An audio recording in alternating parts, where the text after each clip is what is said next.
사랑이 충만히 역사하시길 예수님 이름으로 축복합니다.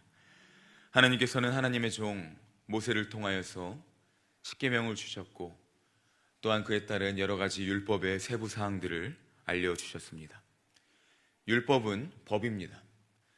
이것을 단순히 법적인 측면으로만 본다면 어쩌면 많은 사람들은 이 율법이 우리의 삶을 올가매고 또한 통제하며 그리고 율법을 지키면 안전하고 어기면 형벌을 받는, 단순히 어떻게 본다면 속박의 의미로 율법을 해석할 수 있습니다. 그럼에도 불구하고 이러한 율법을 우리는 하나님의 속성을 통하여서 성경에서 말씀하고 있는 하나님의 속성, 크게 공의와 사랑에 비추어서 볼 때 하나님께서 과연 공의의 하나님이신데 어떻게 죄로 물든 타락한 그의 백성들과 함께 할 수 있으신가의 관점과, 사랑의 하나님께서 과연 그렇다면 이러한 율법을 가지고 완전히 흠없으시고 죄 없으신 하나님께서 타락한 죄인과 그 사랑의 관계를 어떻게 나누실 수 있나, 어떻게 그 사랑을 나타내시고 선포하실 수 있나의 관점으로 율법을 바라본다면, 우리는 앞선 새벽 시간들을 통해서 목사님들께서, 강도사님이 잘 설교를 해주셨듯이 관계적인 측면에서 율법을 해석할 수 있습니다. 더 나아가서 여기서 관계를 말한다면 우리와 하나님의 관계를 먼저 살펴볼 필요가 있습니다. 우리와 하나님은 어떠한 관계입니까? 언약 관계입니다. 그냥 관계가 아니라 하나님과 예수 그리스도를 믿음으로 말미암아 하나님의 백성된, 하나님의 자녀된 우리는 하나님과의 언약 관계로 나아가고 있는 구원하신 하나님께서 택하시고 구원받은 언약 백성이라는 사실입니다. 다시 말해서 율법은 하나님께서 우리를 올가매시려고 하는 법이 아니라는 것입니다. 우리는 하나님께서 구원하시고 택하시고 믿음으로 말미암아 하나님과 언약 백성이 된 자들임을 믿습니다. 날마다 이 믿음 가운데 우리가 율법을 바라보면서 율법은 단순히 법적으로만 우리를 올가매는 것이 아니라 율법은 구원받은 하나님의 백성으로서, 우리가 언약 백성으로서 어떻게 하면 이 구원을 더 풍성히 누리고 또한 어떻게 하면 하나님을 믿는 믿음 가운데 하나님을 건강하고 올바르게 누릴 수 있는가, 하나님께서 관계적으로 우리와 더욱 충만하게 함께 하시기 위해서 사랑으로 알려주신 법이다 라고 생각하고 접근하면 우리가 아주 효과적으로 율법을 볼 수 있다는 사실입니다. 신약을 살아가는 성도들이 그래서 이 구약에 나타나 있는 율법을 그저 간과해서는 안 되는 것입니다. 율법이 지금의 우리와 상관없는데 왜 출애굽에 나오는, 레위기에 나오는 율법을 우리가 하나하나 읽어야 될까? 왜 성경책 맨 뒤에는 십계명이 나오고 있을까? 라는 질문을 우리가 가지고 나아갈 때 언약 백성으로서, 앞서 말했듯이 우리는 구원받은 자로서 하나님과의 관계를 더 원만히 누리기 위해서 예수님께서 율법을 폐하신 것이 아니라 완성하셨듯이 우리는 구원받은 자로서 이 율법을 누리면서 이 율법을 통하여서 경건한 자의 삶을 우리의 삶으로 더욱 드러낼 수 있는 것입니다.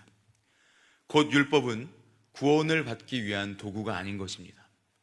구원받은 자가 마땅히 삶으로 누리고 삶으로 나타내며 이 삶을 누리는 가운데 거룩함을 추구하며 성화의 삶으로 나아가기 위하여서 하나님께서 말씀해 주신 그 말씀이 바로 율법이다라는 사실입니다. 그래서 우리는 이 출애굽기 말씀들을 통하여서, 이어지는 레위기 말씀들을 통하여서 모든 말씀을 통해 성령과 함께 동행하며 이 율법을 누리며 살아갈 수 있다는 사실입니다. 하나님께서는 이 율법의 말씀들을 통해서 어떻게 하면 우리가 건강한 신앙생활을 할 수 있는가에 대해서 오늘 본문 말씀에서도 동일하게 말씀해주고 계십니다. 율법의 세부 사항들을 하나하나 열거하시면서 너희는 나의 백성이다, 거룩한 백성이다, 구원받은 자, 택함받은 자, 거룩한 자가 살아야 될 삶은 이러이러한 삶이다 라는 것을 우리에게 말씀해 주고 계십니다. 구약의 백성들은 아직 부족했습니다. 그들에게는 율법은 지켜야 구원을 받을 수 있는 그러한 관점이었지만, 우리는 오늘 아까 말씀드렸듯이 신약의 관점에서 이미 구원받은 자가 그렇다면 살아가야 될 삶이 무엇인가에 대한 관점으로 오늘 말씀을 함께 살펴보도록 하겠습니다. 구원받은 자들이 하나님의 백성의 정체성을 가지고 살아가야만 하는 그 삶, 어떻게 하면 과연 성화된 자의 삶으로서 그리스도의 장성한 분량에 충만히 이르기까지 우리가 삶 가운데 살아갈 수 있는가? 하나님이 오늘 말씀을 통해 우리에게 또 말씀해 주고 계십니다. 특별히 오늘 본문 말씀은 도덕법에 관한 법률입니다. 도덕과 조금 더 나아가서 종교에 관련된 그러한 법입니다. 도덕은 사전적인 의미로 이렇게 말하고 있습니다. 인간이 지켜야 될 바람직한 도리 또는 바람직한 행동 기준이 바로 도덕법입니다. 앞서 우리가 알아야 될 사실은, 여기서 도덕은 인간과 인간의 관계에서 끝나는 것이 아니라, 우리가 알아야 될 도덕은 인간과 하나님의 관계라는 것입니다. 조금 더 깊게 나아가서 인간과 하나님의 관계에서 더 나아가 우리는 언약 관계라고 하였습니다. 과연 언약 백성이 어떠한 것을 지키며 살아가야 하는가? 오늘 함께 읽으셨던 본문 말씀 가운데 도덕법에서 제일 먼저 말하는 것은 남녀 간의 정절과 올바른 관계입니다. 이성 관계는 반드시 하나님 앞에 올바로 서 있어야 됩니다. 인간이 이성 관계의 재판장이 되고 인간이 이성 관계의 주인이 되어버렸을 때, 그때는 소돔과 고모라가 되고 노아의 시대가 다시 시작되는 것입니다. 마치 지금의 시대가 그렇습니다. 하나님께서는 이스라엘 민족에게 너희 민족이든 그리고 노예들이든 상관없이 반드시 이성 문제 앞에서 하나님 앞에서 해결하고 하나님의 법대로 살아갈 것을 말씀하셨습니다. 성도는 성도답게 행해야 됩니다. 바라건대 여기 계신 모든 성도님들이 이러한 음행과 또한 이성관계에 대한 부분과 또한 여러 가지 이성관계에 얽매인 모든 문제들 가운데 우리 성도님들과 우리 온사랑교회 모든 성도님들, 그 가정, 자녀들이 하나님께서 그 모든 문제들로부터 지켜주시고 보호해 주시며 올바로 서실 수 있도록 함께해 주시길 예수님의 이름으로 축복합니다. 우리는 이 부분들에 있어서 반드시 올바로 말씀을 통해 깨어 있어야 됩니다. 또한 이어 나오는 도덕법들은 종교적인 측면의 도덕법이라고 할 수 있습니다. 앞서 말한 것처럼 도덕이라 하는 것은 인간끼리의 관계에서 끝나는 것이 아니라 하나님과의 관계라고 하였습니다. 18절부터 20절에서 말하는 세상의 풍습과도 같은 무당의 행위들, 짐승과 행음하는 것, 다른 신에게 제사를 드리는 것, 이 모든 것을 하나님이 멸시하신다고 하셨습니다. 우리는 세상의 풍습을 따라가서는 안 됩니다. 하나님과 우리의 올바른 관계, 마땅히 행해야 할 도리는 무엇이냐? 오직 예수 그리스도만 믿고 오직 말씀만 따라가는 삶인 줄로 믿습니다. 우리는 이러한 신앙의 삶을 살아가야 됩니다.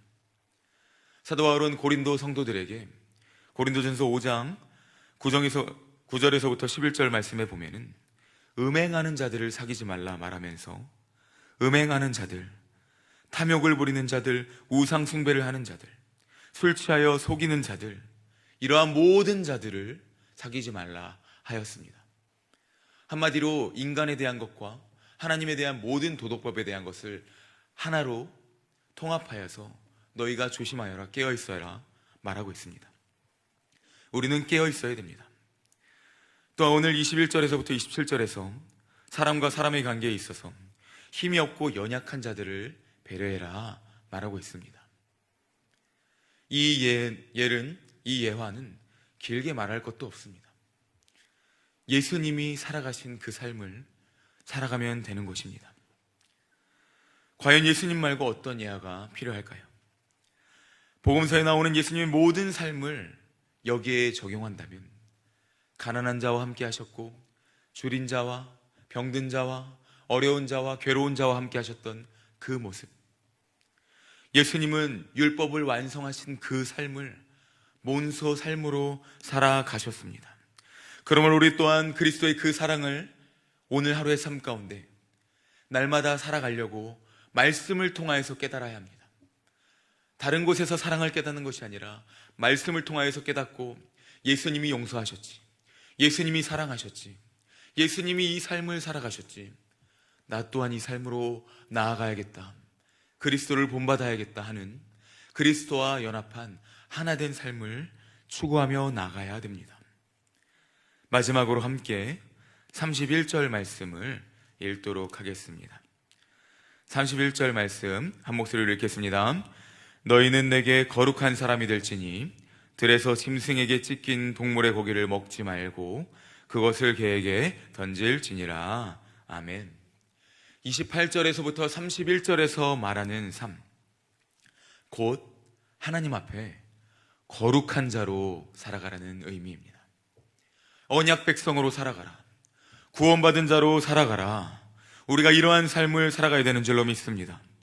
우리는 하나님에 대한 의무를 지닌 자들입니다. 28절에서 재판장을 모독하지 말라라는 것을 다른 수많은 번역본에서는 무엇이라고 말하냐? 하나님을 욕되게 하지 말라라고 말하고 있습니다. 곧 재판장을 다른 의미로 해석하면 하나님을 모독하지 말고 하나님을 욕되게 하는 삶을 살아가지 말아라. 하나님의 백성답게 하나님의 이름을 나타내며 높이는 삶을 살아라 말하고 있습니다. 사랑하는 성도님들, 바라건대 오늘 하루의 삶을 통하여서, 또한 모든 삶을 통하여서 날마다 말씀 앞에 깨어 계시고 언약 백성으로서, 하나님의 자녀로서, 하나님의 거룩한 그 백성으로서 거룩한 자의 삶을 살아가시며 사랑을 나타내시며, 오늘 하루도 날마다 하나님께서 우리에게 하신 말씀을 기억하시면서 먼저 나의 영광이 아니라 우리의 재판장이시며 우리 아버지 되시는 하나님을 높여드리며 하나님의 영광을 나타내시는, 율법을 우리가 그저 올가매는 것으로 생각하는 것이 아니라 이 율법을 나타내시며 그리고 누리시며 삶 가운데 거룩한 자의 성화의 삶을 살아가시는 모든 성도님들이 되시기를 예수님의 이름으로 축복합니다. 아멘. 기도하도록 하겠습니다. 사랑의 하나님, 감사합니다. 하나님께서 계속적으로 율법의 말씀들을 통하여서 하나님의 언약 백성이 어떠한 삶을 살아가야 되는지, 어떠한 삶을 통하여서 하나님을 이 세상 가운데 나타내고 하나님의 언약 백성의 삶을 누려야 할 수 있는지 계속해서 말씀해 주심에 감사드립니다. 하나님, 구원받은 자들이 구원받은 자들답게 살아갈 수 있도록 역사하여 주시옵소서. 성령께서 우리와 오늘도 동일하게 함께하여 주셔서 우리에게 하신 말씀들을 기억하면서 율법에 매이는 것이 아니라 구원받은 자로서 당당히 거룩한 자의 삶을 누리며 오늘 하루도 또한 모든 삶을 하나님 안에서 하나님의 백성이 마땅히 지켜야 할 바람직한 행동을 하며 살아가는 모든 성도님들 될 수 있도록 성령께서 역사하여 주시옵소서. 삶의 경건을 살아가길 원합니다. 그리스도와 연합한 자의 삶을 살아가길 원합니다.